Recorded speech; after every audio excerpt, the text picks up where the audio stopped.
बुद्ध पूर्णिमा पूरे विश्व भर में है, पर हमारे वृंदावन में आज श्री राधारमण लाल जी का प्राकट्य उत्सव मनाया जा रहा है। और जिस प्रांगण में आप बैठे हैं, इस प्रांगण के हमारे प्यारे ठाकुर जी, इनका भी आज पाटोत्सव है, छठवां पाटोत्सव है। एक प्रकार से ये बात कह दी जाए तो इस कथा के निमित्त यजमान तो अग्रवाल परिवार सामने बैठा है, पर मूल यजमान तो श्री ठाकुर जी ही हैं जो भीतर विराज रहे हैं। उन्हीं की इच्छा से कथा हुई है। सत्य बात तो यही है बंधुओं कि मैं पहले भी आपसे कह चुका हूं, अब भी कहूंगा, दिव्य चेतना ही कथा सुनती है, आपको तो माध्यम बनाया जाता है। दिव्य दिव्य भाव, दिव्य दिव्य चेतनाएं ऐसी हैं, ये भगवत भक्त कहीं जाते थोड़ी हैं, ये यहीं विचरण करते रहते हैं और उन्हीं के सुख के लिए कथाएं होती हैं।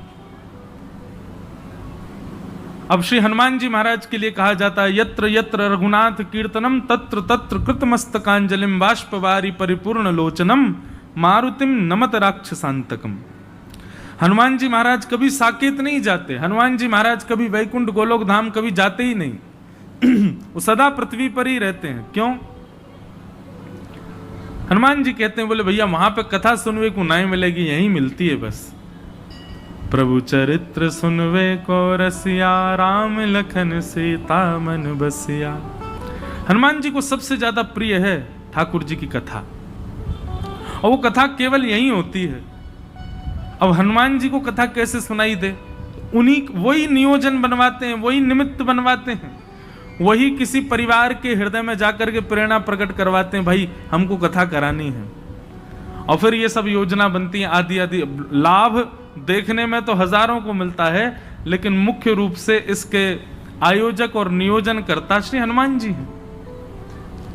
ऐसे जैसे हनुमान जी कथा के रसिक श्रोता हैं, ऐसे अनेक भक्त हैं, वो हमें दिखते नहीं है, पर वे ही भागवत के मुख्य श्रोता होते हैं। आप तो केवल माध्यम बनते हो। और देखो, उनके नियोजन से, उनके भाव से आप माध्यम बनते हो, पर लाभ आपको भी होता है, इतने सारे लोगों को होता है, कथा वक्ता को भी होता है। अच्छा, आजकल हम थोड़े भाव बदल दिए हैं।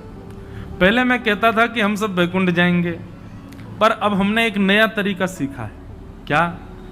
ये बात तो कन्फर्म है कि हम वैकुंठ जाने वाले हैं। वैकुंठ जाने से तो हमको कोई नहीं रोक रहा। वैकुंठ तो जाएंगे, पर वैकुंठ जाकर के ठाकुर जी से प्रार्थना करेंगे, ठाकुर जी हमारी कथा करवाओ। हम नीचे भी दुनिया भर में कथा करके आए हैं, वैकुंठ आए हैं, यहाँ खाली नहीं बैठेंगे, यहाँ कथा करवाओ और आप ही कथा के यजमान बनो। और हमारे जितने श्रोता आए हैं, ये सब श्रोता बने, आप सब श्रोता वहां भी मिलोगे। जो हमारे संग जाएंगे वो उनकी तो बात ही नहीं है, जो हमसे पहले पहुंचेंगे वो वहां जाके सब व्यवस्था कर देना। ठाकुर जी को पहले से ही बता देना, बोले हमारे व्यास जी आने वाले हैं कुछ वर्षों में, तो उनके लिए बढ़िया कथा वथा की सब व्यवस्था। महाराज, या तो अतुलनीय कथा सबसे पहली हुई थी विश्व की, सुखदेव जी ने परीक्षित जी को सुनाई, और उससे भी पूर्व में हुई जब सनक सनंदन सनातन सनत कुमारों ने भक्ति ज्ञान वैराग्य को सुनाई। और या फिर अब एक अगली कथा होनी है वैकुंठ में, जहां हम सब जाएंगे, व्यास हम ही बनेंगे, व्यास बन के हम जाएंगे। बताओ, दुनिया में मृत्यु की बात करो तो लोग कहते हैं अरे भाई शुभ शुभ बोलो, यहां ताली बज रही है मृत्यु की बात पे। यही तो भागवत का प्रताप है कि यहां मृत्यु की चर्चा पे कोई शोक नहीं है। तो वहां जाकर के कथा करेंगे, जो हमसे पहले पहुंचने वाले हैं, जिनकी कुछ ही वर्षों में यात्रा प्रारंभ हो जाएगी वहां की, वहां जाके बढ़िया व्यवस्था करना, पंडाल कौन सा लगवाना, ऐसी बढ़िया बड़ा वाला पंडाल लगवाना, ऐसी लाइट लगवा देना, जब वृंदावन रसामृत हो तो लाल नीले पीले गुलाबी सब चले। आप नाचना, आपके संग ठाकुर जी भी नाचेंगे। 7 दिन तक वहां कथा सुनाएंगे, और 7 दिन जब पूर्ण हो जाएंगे तब हम ठाकुर जी से दक्षिणा मांगेंगे। ठाकुर जी कहेंगे बताओ व्यास जी क्या दक्षिणा चाहिए, तो मैं भी और आप सब भी अपनी झोली फैला करके ठाकुर जी से दक्षिणा मांगेंगे, अब हमको वृंदावन भेज दो। 7 दिन वैकुंठ यात्रा हमारी पूर्ण भई, हम अपने पुण्य के प्रभाव से वैकुंठ आ गए। अब वैकुंठ में कथा करके अब हमको दक्षिणा दे दो। क्या? बधाई में दीजो श्री ब्रज धाम, बधाई में दीजो श्री ब्रज धाम। ठाकुर जी से वृंदावन मांगेंगे और फिर अगले जन्म महाराज हम सबरे वृंदावन में ही आमेंगे, सबरे वृंदावन में जन्मेंगे। और जरूरी नहीं है मानव ही बनेंगे, बन उपवन और मोर बानर में। वैसे सबसे बढ़िया तो ये वृंदावन के बंदर बनेंगे हम सबरे, और फिर भोपाल इंदौर से आने वाले लोगों के पर्स ले लेके भागेंगे, फिर उनसे कहेंगे फ्रूटी पिलाओ। हम तो तब भी ब्यास ही रहेंगे, ब्यास बंदर। आप लोगों को ही पता होगा ये वही ब्यास जी हैं जिनकी वजह से हम बंदर बने हैं। दिन भर तो हम बानर बन बन के कूद कूद करके आनंद करेंगे वृंदावन में, और जब रात में सब सो जाए करेंगे ना, तब यमुना के तट पर जाकर के खूब आनंद निमग्न होकर नृत्य किया करेंगे, ठाकुर जी का स्मरण किया करेंगे, भगवत भाव गाया करेंगे। कितना सुख है बताओ। मृत्यु के नाम पर ताली बज रही है, बंदर बनवे के नाम पर ताली बजा रहे हो। क्यों? क्योंकि भगवत संबंधी वार्ता है ना, भगवत संबंधी भाव है ना, इसलिए। तो ठाकुर जी से दक्षिणा में क्या मांगेंगे? बोले हमको वृंदावन भेज दो नाथ। कहा करूं वैकुंठ ही जाए, जहां नहीं नंद जहां नहीं यशोदा, ब्रज तज मोरी जाए बलाए। कहा करूं वैकुंठ ही जाए। वैकुंठ जाके क्या करेंगे हम? मान लो स्वर्ग वैकुंठ हम चले भी गए, हम वहां करेंगे क्या? हमसे खाली तो नहीं बैठा जाएगा। स्वर्ग के विषय में भागवत जी आदि ग्रंथों में बताया जाता है कि वहां पर भोग भोगे जाते हैं और कभी वृद्ध नहीं होते, जितना भी खाओ कुछ भी करो। अरे भाई हमसे आराम होगा ही नहीं, ये खान पान करने का हमारा नियम है ही नहीं। हम लोगों को तो व्यस्त रहने की आदत है और ठाकुर जी के नाम में व्यस्त रहने की आदत है। तो स्वर्ग वैकुंठ यदि मिल भी जाए बंधुओं अपने कर्मों के अनुसार, पहले से ही यही निश्चित करके जाना कि यमराज जी के या फिर इंद्र के या फिर ठाकुर जी के चरणन में गिर जाएंगे, रो रो करके बेहाल कर देंगे। बोले बस 2-4 दिन हमको रख लो, फिर हमको भेज दो, वृंदावन ही भेज दो। और हमारी यदि इतनी योग्यता नहीं कि हम कोई मानव बन सके तो कोई बात नहीं, हमको छोटा सा कोई पौधा बना दो, वृक्ष बना दो, वन उपवन और मोर बानर में कहीं लिख ली जो मेरो नाम। अरे श्री उद्धव जी महाराज ठाकुर जी से कहते हैं, आशा महो चरण रेणु जशाम हम शाम वृंदावने किमपि गुलमलत औषधीणाम।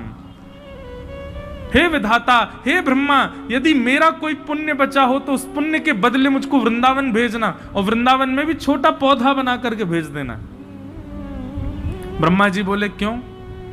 एक तो तुम बृहस्पति के शिष्य साक्षात उद्धव, तुम्हारे पुण्य तो इतने कि तुमको इंद्र की पदवी मिलनी चाहिए, लेकिन तुम पुण्य के बदले मांग रहे हो वृंदावन। और इतने पुण्य के बदले भी क्या मांग रहे हो कि कोई पौधा बना दो? अरे वृक्ष ही बन जाओ। बोले नहीं नहीं, छोटा पौधा बनाओ, ताकि जब जब जोर की हवा चले ना तो इन ब्रजवासियों की रज इकट्ठी होकर के मुझको सना दिया करे, पूरे दिन उस ब्रज रज में सना रहूं मैं, इसलिए मुझे पौधा बना दो। श्री उद्धव जी महाराज मांगते हैं। भैया वृंदावन साचो धन भैया, जहां श्री राधा चरण रेणु की कमला लेत बलैया। आतुर वन में व्यास पुकारे, है कुरसिक सुनैया। वृंदावन साचो धन भैया। इसलिए आज से आपका भजन बदल जाना चाहिए।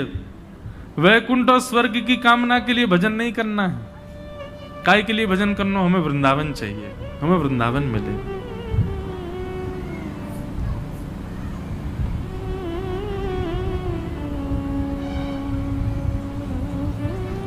हरि हम कब होंगे ब्रजवासी, ठाकुर नंद किशोर हमारे, ठकुरानी राधासी। देखो ये मैं याकू गाऊं मुंह पे, तो मैं तो हूं ही ब्रजवासी। आप लोग गाओ। हरि हम कब होंगे ब्रजवासी, हरि हम कब होंगे ब्रजवासी।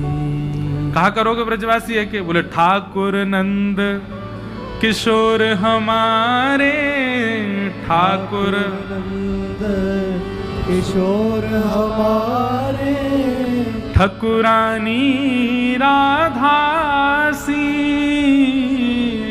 ठकुरानी हरि हम कब होंगे ब्रजवासी, हरि हम कब होंगे ब्रजवासी। वैसे ही वृंदावन में इतनी भीड़ है गई है। अभी बिहारी जी सुन रहे होंगे कथा, तो यूं कह रहे होंगे दारी के यहाँ जगह ना है तो सबन ने ब्रज ही लिया, सबन को भोपाल छुड़वा दे, इंदौर छुड़वा दे, मेरो बस चले ना मैं सबन को वृंदावन ही ले चलूं। सब वृंदावन में रहें, आनंद का कच्छू नहीं करें, दिन रात केवल ठाकुर जी के दर्शन करो, तान दुपट्टा खाओ पियो सो जाओ। वृंदावन में माला फेरनो भजन नहीं है, वृंदावन में तप को कोई विधान नहीं है, वृंदावन में यज्ञ के कोई विधान नहीं है। वृंदावन में तप यज्ञ जप सब क्या है? बोले सुबह शाम भोजन करो, राधा रमण राधा वल्लभ बिहारी जी के दर्शन करो सो जाओ, यही भजन है। वृंदावन में सो वही भजन है सही में। वृंदावन में तो पड़े रहो कुंजन के कोने, श्याम राधिका गाऊं, किशोरी तेरे चरणन की रज पाऊं। वृंदावन में पड़े रहनो ही भजन है। वृंदावन में कछु मत करो। इसलिए भैया ये कथा सुननो, सेवा करनो, ये सबको एक ही हमको फल चाहिए कि हमें वृंदावन चाहिए, हमें ब्रजवास चाहिए। आपको पता है वृंदावन केवल मानव नहीं रहते हैं, वृंदावन में प्रकट होने वाले पुष्प जो है ना, उन्होंने भी तप किया है। वृंदावन में प्रकट होने वाले फलों ने भी तप किया है। वृंदावन में उत्पन्न होने वाले छोटे छोटे कूकर सूकर जीवों ने भी तप किया है। वृंदावन शतक में कहते हैं यत्र प्रविष्टो सकलोपि जंतु आनंद सच्चित घनताम उपैति। और कहां तप करने से वृंदावन मिलता? शायद मैंने एक दिन बताया था, श्रीमद् भागवत के महात्म्य में लिखा है तप भूमि बद्रीनाथ और साधन भूमि बद्रीनाथ, फल भूमि वृंदावन। बद्रीनाथ में जब तप करते हैं तब जाकर के वृंदावन मिलता है। और बद्रीनाथ में तप करना भी बहुत बड़ा काम है, इसीलिए श्रीमन नारायण वहां तपस्या में बैठे हैं। और उसी तपस्या का फल है कि वही नारायण श्री कृष्ण रूप में ब्रज में जन्म लेते हैं। भैया वृंदावन में आनो साधारण बात नहीं है। हरि हम कब होंगे ब्रजवासी, हरि हम कब होंगे ब्रजवासी। कब मिले हैं वह सखी सहेली, कब मिले हैं वे सखी सहेली। कौन है हमारी सखी सहेली वृंदावन में? हरिवंशी हरिदासी, हरिवंशी हरिदासी। वंशी वट की शीतल छैया, वंशी वट की शीतल छैया। सुभग नदी यमुना सी हो, सुभग नदी यमुना सी। हरि हम कब होंगे ब्रजवासी, हरि हम कब होंगे ब्रजवासी।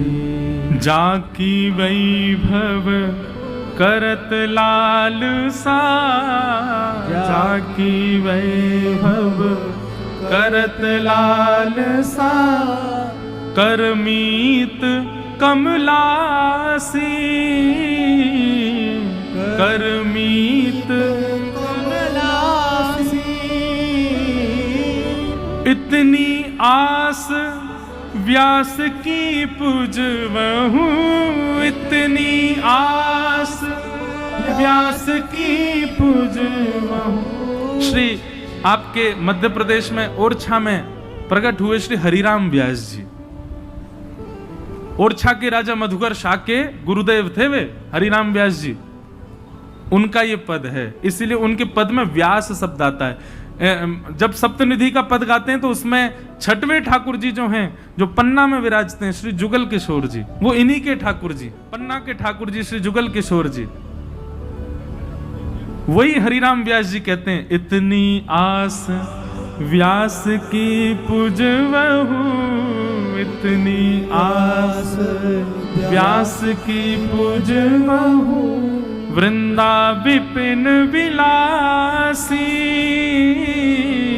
वृंदा विपिन विलासी।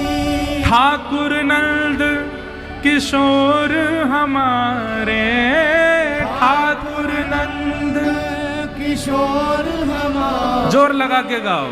ठकुरानी राधासी, हाँ ठकुरानी राधासी। हरि हम कब होंगे ब्रजवासी, हरि हम कब होंगे ब्रजवासी। ऐसे श्री हरिराम व्यास जी। वे एक बात बताएं, वैसे वृंदावन को सबसे ज्यादा गाया तो मध्य प्रदेश में ही है। हमारे हरिदास परंपरा के अधिकतर जितने भी बड़े बड़े रसिक जन हुए वो सब मध्य प्रदेश, बुंदेलखंड आदि क्षेत्रों में।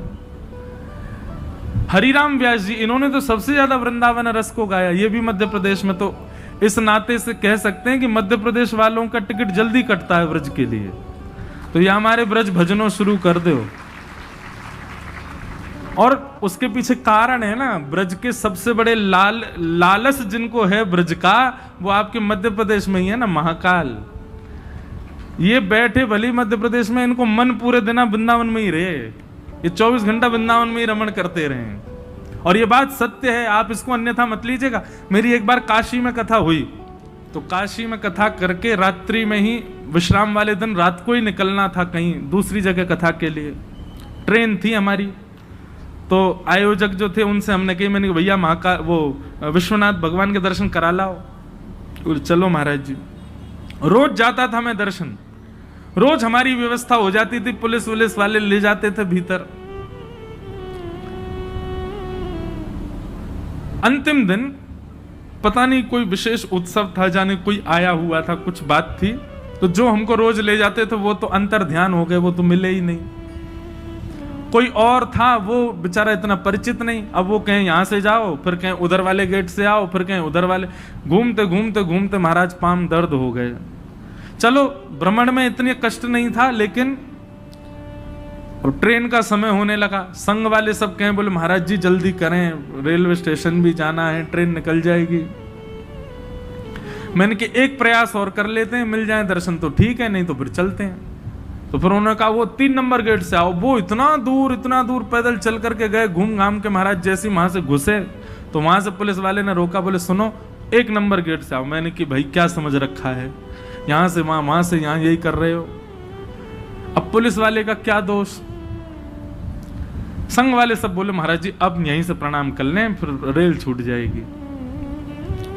तो वहां से सामने विश्वनाथ भगवान का शिखर तो दिख ही रहा था, प्रांगण में ही थे, बस भीतर नहीं जा पा रहे थे। मैंने कि इतरा लो, तुम खूब इतरा लो। मैंने कि आपके साथ भी ऐसा ही हुआ था, जब वृंदावन आए थे तो गोपियों ने रोक दिया था। कल हम सुन रहे थे ना, कल तो मैंने विस्तार किया नहीं। ये जब वृंदावन आए तो गोपी ने इनको मार्ग रोक दिया, बोले बाबा भीतर तो केवल एक ही पुरुष जा सके, बाकी तो सबरी गोपी हैं, आप दूसरे पुरुष कैसे प्रवेश करोगे भीतर। तो महादेव दौड़े दौड़े गए अन्नपूर्णा मैया के पास और मैया से जाके कही, बोले मोकू अपना श्रृंगार दो। तब अन्नपूर्णा मैया ने गोपेश्वर बनाए, नाक में नथनी पहनाई, आंखन में काजर लगायो, सुंदर चुनरी उड़ाई, होठन में लालीमा लगाई, गले में हार पहनायो, लहंगा फरिया पहन के तब महादेव जब गोपी बने तब आए वृंदावन। मैंने कि आपको ललता विशाखा ने रोक दियो बाहर, और मैंने कि आज हम ब्रजवासियों को तुम ऐसे रोक रहे हो, यहां ते घुमा रहे हो। ठीक है बाबा, मैं जा रहा हूं, एक हफ्ता बाद वृंदावन जाके ऐसी शिकायत करूंगा तुम्हारी। मैंने कि बाबा ने दर्शन नहीं दिए, देख लियो राधारमण जी, अब की बार जब बाबा आए तो यार भीतर ही मत आन दियो। ऐसे मैंने क्रोध में भर के बोल दिया। सब लोग प्रणाम करने लगे, मैंने कि जय हो बाबा, यहीं तो प्रणाम है, दूर ते ही। और जैसे ही मैं मुड़ा, इतने में ही वो पुजारी जी जो मंदिर में पूजा करते वो आए। अरे आप यहाँ क्या कर रहे हो, दर्शन हुए? मैंने कहा ना यार बाबा, दर्शन ना दे रहे हो आज। अरे चलो, हाथ पकड़े और 1 मिनट भी नहीं हुआ, आधे मिनट में सीधे महाराज विश्वनाथ भगवान के सामने बैठा दिए। मैं अंदर जाकर के कहूं, मैंने की शिकायत बड़ी जोर की, काम आ गई आज तो। फिर महादेव से क्षमा मांगी, मैंने कि मैं तो ऐसे ही बोल रहे हो, आप तो सदा आओ वृंदावन, आपको ये बाबा जब चाहो तब आओ, लेकिन हमको ज्यादा परेशान मत करियो, दर्शन करो नहीं तो शिकायत कर दूंगा। तो वृंदावन के सबसे बड़े उपासक तो श्री महाकाल ही हैं। या हमारे मध्य प्रदेश के लोगन पर जल्दी कृपा है सके ब्रज के वास की, या हमारे भैया खूब ब्रज भजो, या कथा से केवल एक ही बात सीखो, रोज वृंदावन को याद करो, रोज वृंदावन को प्रणाम करो। अगली बार जब वृंदावन जाओ तो वृंदावन के संत जनन को, वृंदावन के ब्रजवासीन की, वृंदावन की यमुना जी की थोड़ी रज लियाइयों और नित्य माथे से लगाओ, नित्य गले से लगाओ, नित्य मुख पर डालो, रोज वृंदावन को याद करो। बंधुओं, पुण्य मिलेगा कि नहीं ये तो नहीं पता, लेकिन हाँ प्रेम से जरूर भर जाओगे, प्रेम जरूर उभरने लगेगा आपके अंदर यदि वृंदावन को भजना प्रारंभ कर दिया तो। आज हमारे वृंदावन के सबसे लाडले ठाकुर प्यारे श्री राधा रमन लाल जी का मंगल जन्मोत्सव है, प्राकट्य उत्सव है। आज वृंदावन में खूब सुख है रहो है।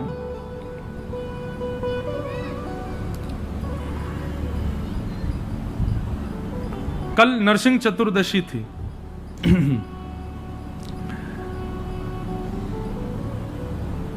नरसिंह चतुर्दशी का सुंदर पर्व था और श्री गोपाल भट्ट गोस्वामी जी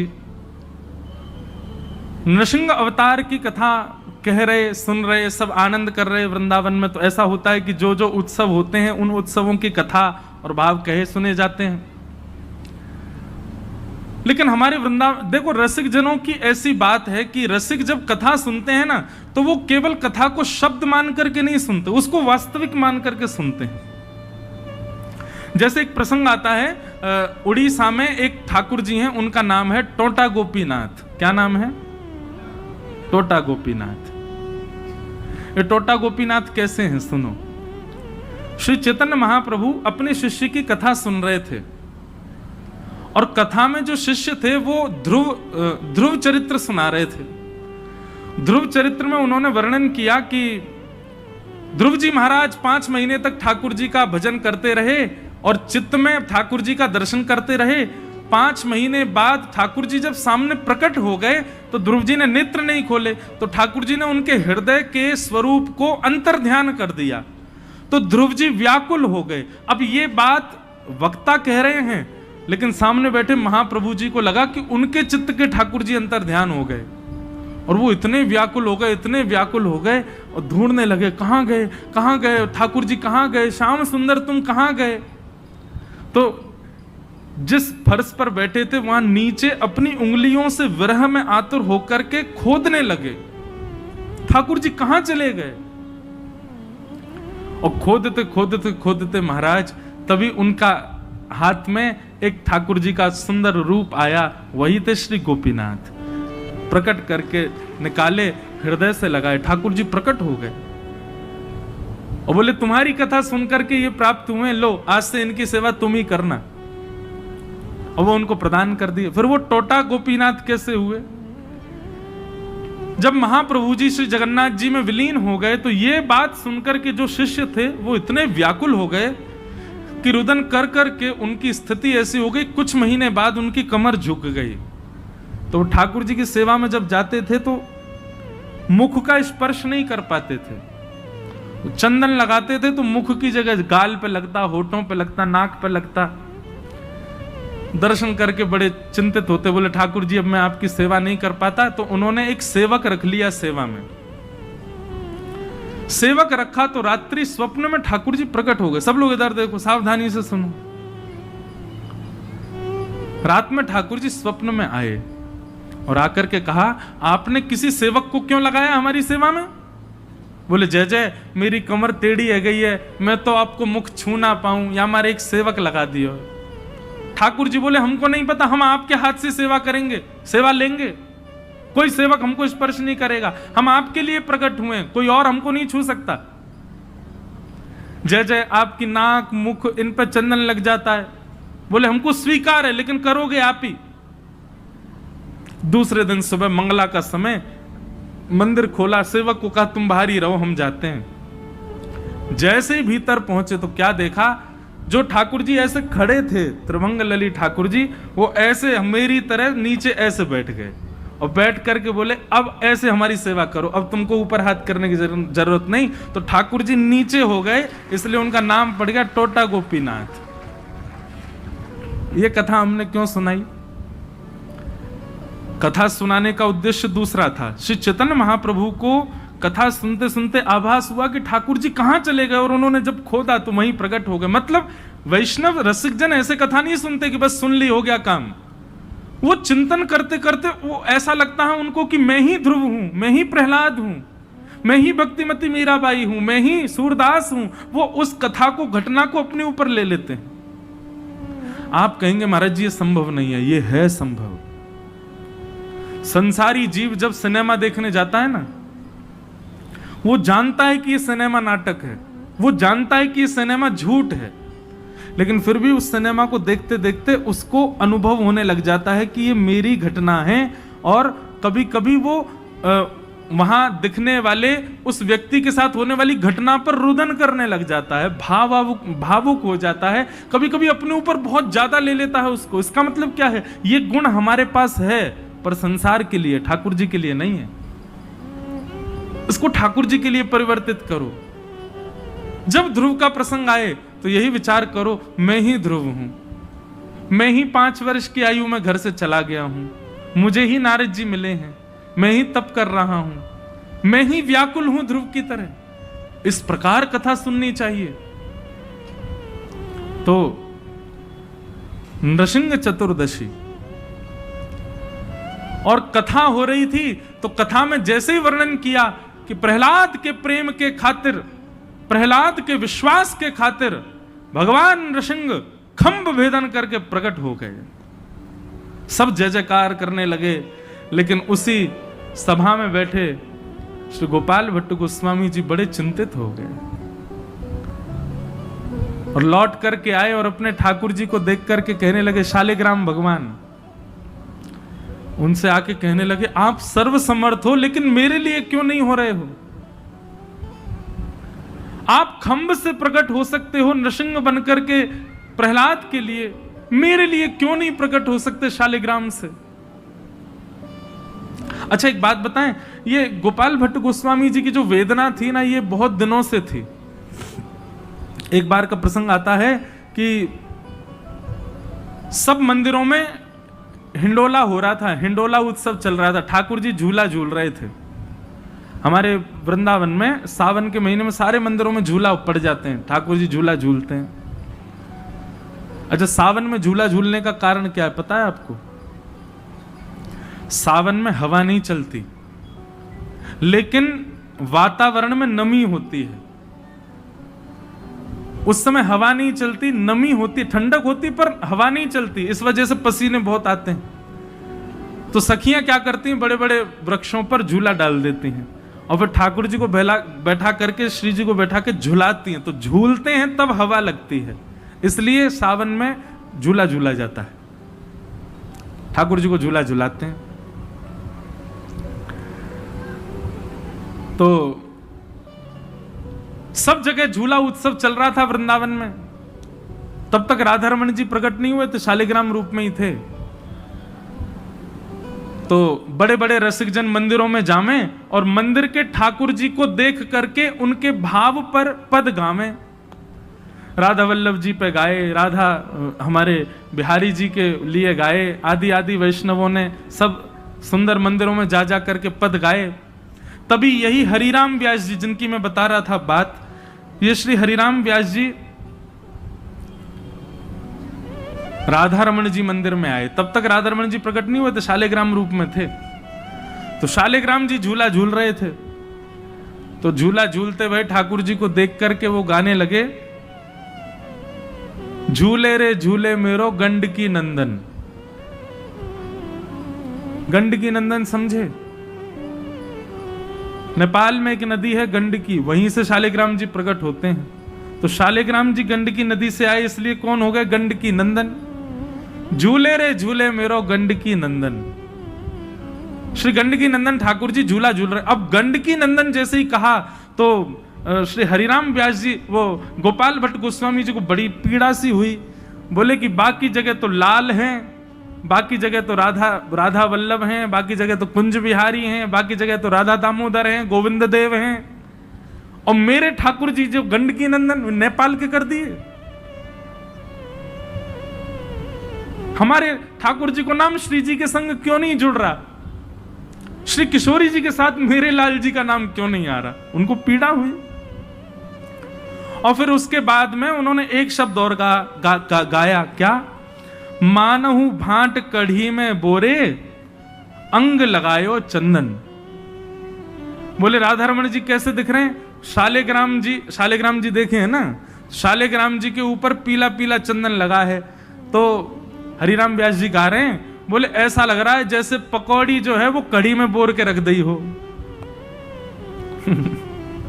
मानहु भटा कढ़ी में बोरे, अंग लगायो चंदन। झूले रे झूले मेरो गंडकी नंदन। गोपाल भट्ट गोस्वामी जी तब से पीड़ा में थे।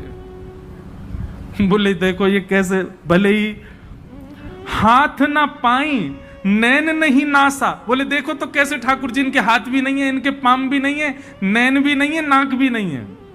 हाथ ना पाई नैन नहीं नासा, ध्यान करत कछु होत आनंदन। बोले इनको ध्यान कैसे करूं, इनके हाथ पाम नाक कुछ है तो है नहीं। आहा,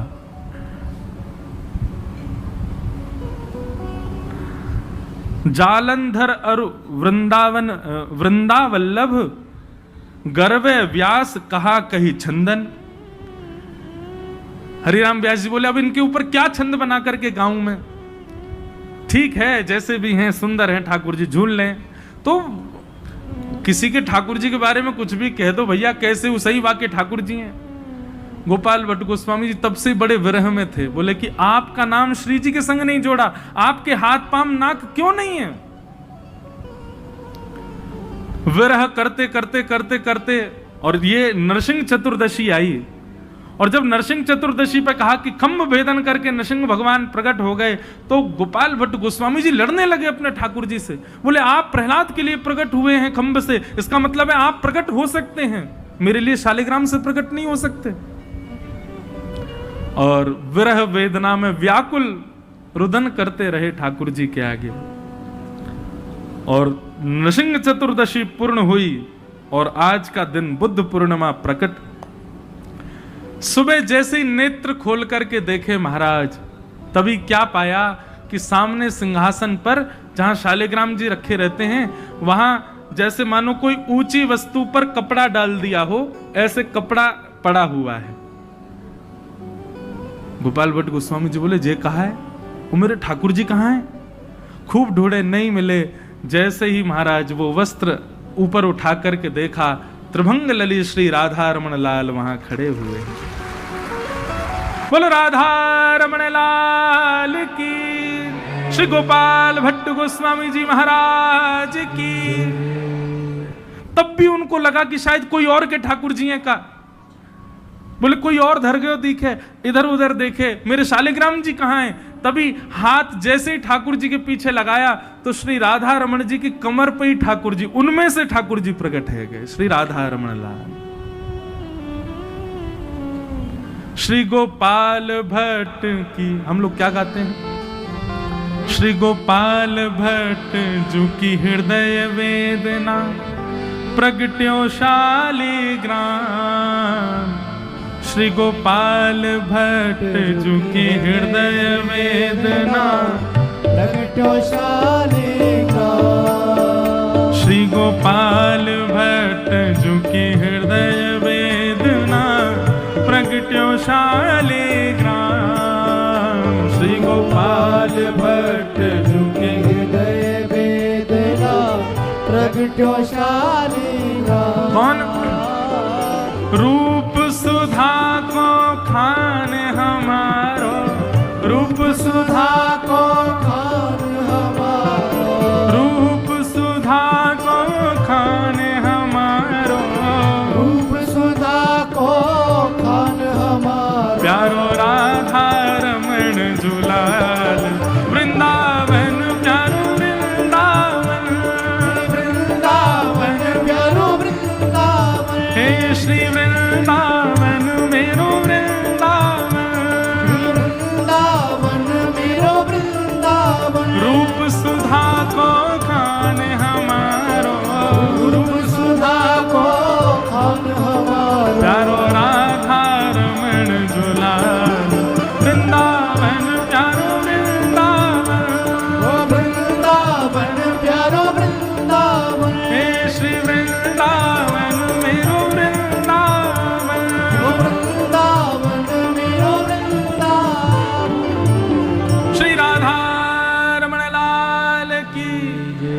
जोर से बोलो बधाई हो, नेक और जोड़ते बधाई हो, बधाई हो। आप सबन को हमारे प्यारे श्री ठाकुर राधा रमण लाल जी के प्राकट्य की खूब खूब बधाई।